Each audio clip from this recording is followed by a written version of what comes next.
Hello मेरे प्यारे बच्चों। आज हम फिर से एक नया चैप्टर स्टार्ट करेंगे। उससे पहले हम देख लेते हैं कि अगर आपने क्वाड्रेटिक चैप्टर समझा, पढ़ा, अभ्यास किया तो कुछ इसके लिए कुछ क्वाड्रेटिक इक्वेशंस हैं। बेसिकली ये लीनियर इक्वेशन है। आप इन्हें सॉल्व करके इनमें से एक्स और एक्स का वैल्यू फाइंड आउट करने की कोशिश करें। ये बहुत इंपॉर्टेंट है। अगर आपने ये किया तो मुझे लगता है कि आपका बेसिक सारे क्लियर रहेंगे, कोई दिक्कत की बात नहीं होगी। ठीक है।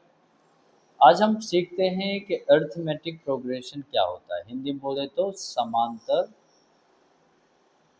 श्रेणी। देखो ये बहुत ही आसान है। हम अपनी डेली लाइफ में बहुत से ऐसे चीज़ें देखते हैं जो हमारे आसपास घट रही हैं, है ना।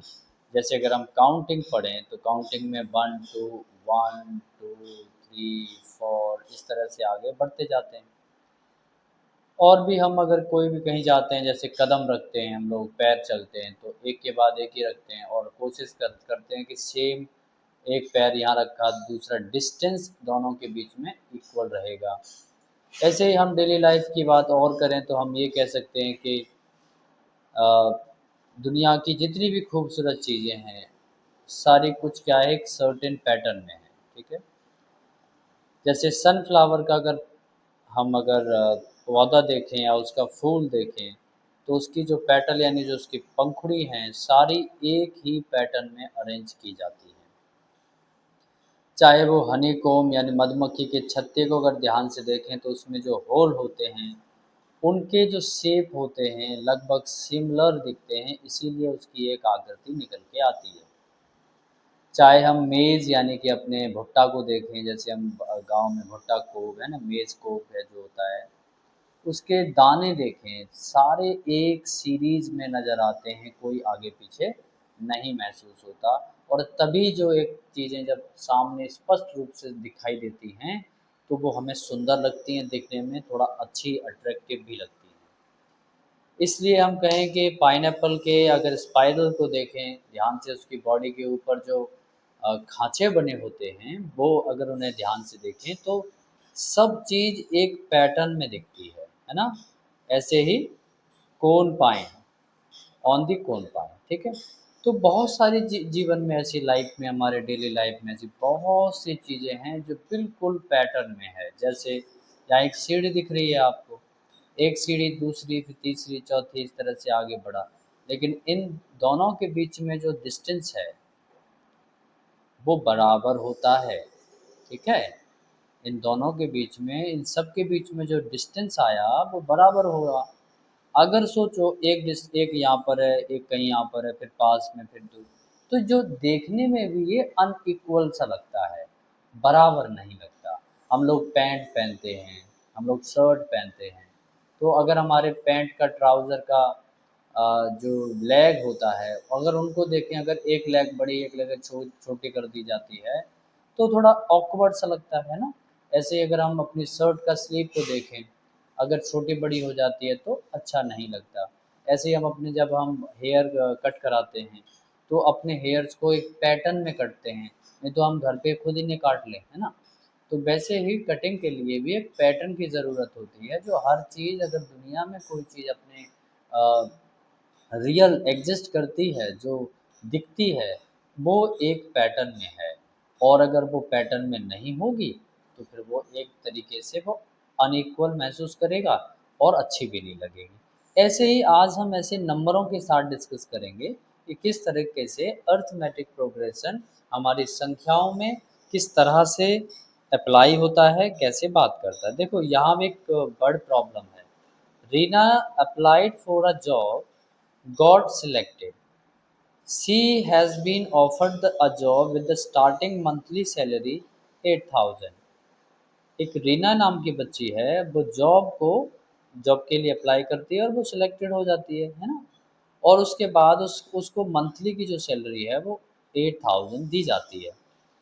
विद एनुअल इंक्रीजमेंट, जैसे जैसे आप साल, जितनी साल आप काम करेंगे, हर साल आपको उसमें 500 रुपये सैलरी जो है बढ़ा दी जाएगी। अब उसकी जो सैलरी बढ़ेगी, फर्स्ट ईयर में तो कोई नहीं बढ़ेगी, फर्स्ट ईयर में तो जितना मंथली मिला उतना ही मिलेगा। ऐसे सेकंड ईयर में 500 रुपये बढ़ जाएंगे, थर्ड ईयर में 1000 बढ़ जाएंगे, मतलब 500 रुपये, थर्ड ईयर में फिर एक मतलब इस तरह से। पहले फर्स्ट ईयर में 8000 थी, फिर हमारी सेकंड ईयर में 8500 हो गया, फिर अगले 500 रुपये बढ़ेंगे तो 9000, मतलब ऐसे पैटर्न चलते जाएंगे। और आप सोचिए, अगर वो मान लो 20 साल तक करा उसने काम, 20 साल तक काम किया, तो कितनी सैलरी मिलेगी उसको? 500 लाख से लगाइए, एक एक साल के बढ़ने, पहली साल तो कुछ नहीं मिलेगा, 19 साल का लगाएंगे, ठीक है, एक साल में तो खत्म। 19 साल को 500 मल्टीप्लाई करेंगे, 95 रुपीज़ समथिंग एक्स्ट्रा मिलेंगे, तो लगभग 18,000 के आसपास उनको सैलरी की मिलेगी। तो ये 20-19 साल के बाद ऐसा होगा। लेकिन हम लोग इसके बारे में इतना नहीं सीख रहे, हम सीख रहे हैं कि किस तरीके से हम पैटर्न को फॉलो करेंगे, नंबर्स के बीच में कैसे रिलेशंस रखते हैं। अच्छा, एक और सीखते हैं। आपने एक रेंज लैडर देखा, और ये लैडर डिक्रीजिंग ऑर्डर में लगा हुआ है। इसकी इस वाले सीढ़ी का, इस वाले पाइप का जो मेजरमेंट है इस वाले से ज़्यादा है। सेम इसका पैटर्न इस वाले से ज़्यादा है, और इस वाले का पैटर्न इससे ज़्यादा है। तो कहने का मतलब धीरे धीरे ये घटते हुए क्रम में ऊपर तरफ डिक्रीज नहीं, डिक्रीजिंग लेंथ हो रही है, लेंथ जो है घट रही है ऊपर की तरफ, जैसे जैसे हम बढ़ते रहे हैं, ठीक है। जैसे देखें आप, पहले 45 का था, फिर 43, 41, 49, 39, इस तरह से बढ़ा। आप पाएंगे कि पहले वाले चीज़ में और दूसरे वाले में जो डिफरेंट है वो 2 का आया। ऐसे ही दूसरे और तीसरे में डिफरेंस 2 का आया, तीसरे चौथे में डिफरेंस 2। ये जो डिफरेंस है, ये नंबर के बीच में जो गैप है, वो हमेशा बराबर ही रहेगा। और अगर बराबर नहीं रहेगा तो हम उसे एपी नहीं कह पाएंगे, ठीक है, एपी उसे नहीं कह सकते। तीसरी बारी हम बात करें, अगर कुछ सेविंग स्कीम निकली, अगर आपने अपनी सैलरी का 3 साल की सैलरी को अगर 5/टाइम्स जो है सेल्फ, उसको क्या करा, मेच्योरिटी के लिए अमाउंट में इन्वेस्ट कर दिया 8,000 रुपये, ठीक है। पहले 3, 6, 9, 12 इस तरह से आपकी बढ़ेगी। तो पहले पे 10,000, फिर अगले में कुछ इंक्रीमेंट हुआ, फिर उसमें इंक्रीमेंट हुआ, फिर उसके में इंक्रीमेंट हुआ, मतलब 1,000 का अगर हम 5/4 गुना ऐड करेंगे, निकालेंगे, फिर इसमें ऐड करेंगे, फिर निकालेंगे, फिर ऐड, मतलब कंपाउंडिंग की बात कर रहा है ये, ठीक है। कुछ परसेंट आपको मिलेगा, उसके बाद उसे ऐड करते आएंगे, तो आप पाएंगे कि हर साल आप कंपाउंडिंग करेंगे, डिफरेंट सेम रहेगा हर साल। ऐसे ही यहाँ देखेंगे चौथे केस में, number of unit of square, पहले यूनिट में एक स्क्वायर है, फिर दूसरे में अगर अगर एक और स्क्वायर बनाना है तो उसके लिए 4 यूनिट चाहिए, अगर एक और स्क्वायर बनाना है तो आपको 9 यूनिट चाहिए। तो पहले में कितना चाहिए था, 3, दूसरे में कितना चाहिए का, सोचो, पहले 4 और ये 9। तो देखो, फर्स्ट का स्क्वायर, सेकंड का स्क्वायर और थर्ड का स्क्वायर, मतलब पहले में ऐसे लिख सकते हैं, 1 का स्क्वायर तो 1 ही होगा, इसमें 4 पॉइंट है तो 2 का स्क्वायर लिख सकते हैं, इसमें 3 है तो 9 है तो 3 का स्क्वायर। मतलब कहने का मतलब यही है कि आप जो है अपने नंबर स्क्वायरिंग और यूनिट्स के बेसिस पर इसको स्क्वायर करते आएंगे। आगे देखिए किस तरह से एक और सवाल दिया गया है ना। Sakila puts a 100 rupees the daughter money box.